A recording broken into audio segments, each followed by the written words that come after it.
இப்போ நம்ம பார்க்குற பூமி பார்த்திங்கன்னா, பொள்ளாச்சி ஏரியாவில் அமைஞ்சிருக்கிற 4 ஏக்கர் தென்னந்தோப்பு தான் பார்க்குறீங்க. இந்த 4 ஏக்கர் தென்னந்தோப்பு எங்கே அமைஞ்சிருக்குன்னு பார்த்தீங்கன்னா, பொள்ளாச்சி டு பாலக்காடு ரோடுங்க. அந்த பாலக்காடு மெயின் ரோட்லேருந்து ஜஸ்ட் ஒரு 2, 3 கிலோமீட்டர் தொலைவில் இந்த பூமி அமைஞ்சிருக்குதுங்க.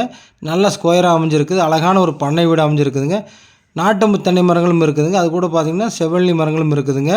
உங்களுக்கு கிணறுக்கு பார்த்திங்கன்னா உங்களுக்கு வந்து கூட்டு கிணறாக வருதுங்க. வாரத்தில் 5 நாள் நமக்கு வந்து கூட்டு கிணறும், பாக்கி 2 நாள் மட்டும் பக்கத்து பாகத்துக்கு கூட்டு கிணறாக வருதுங்க.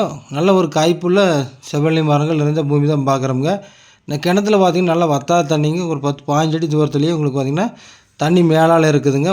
கூட்டு கிணறுன்னு பார்த்தாலும் பார்டரில் தான் இருக்குதுங்க. நம்ம காட்டுக்கும் அவங்க காட்டுக்கு ஒட்டியே இருக்குது. என்ன ரேட் சொல்கிறாருன்னு பார்த்தீங்கன்னா, ஒரு ஏக்கரின் விலை 80 லட்ச ரூபா சொல்கிறாருங்க. சொல்லும் விலை தான். நேரில் விசிட் பண்ணி பாருங்கள். கட் ரோடு தார் ரோடு பேஸ் பார்த்தீங்கன்னா கிட்டத்தட்ட ஒரு 400 அடி கட் ரோடு பேஸில் அமைஞ்சிருக்குதுங்க. பிடிச்சிங்க ஸ்க்ரீன் தெரியல நம்பருக்கு கால் பண்ணிட்டு வாங்க. உங்களுக்கு நல்லபடியாக இந்த பூமி பிடிச்சுன்னா நல்லபடியாக பண்ணி கொடுக்கலாம். நன்றி, வணக்கம்.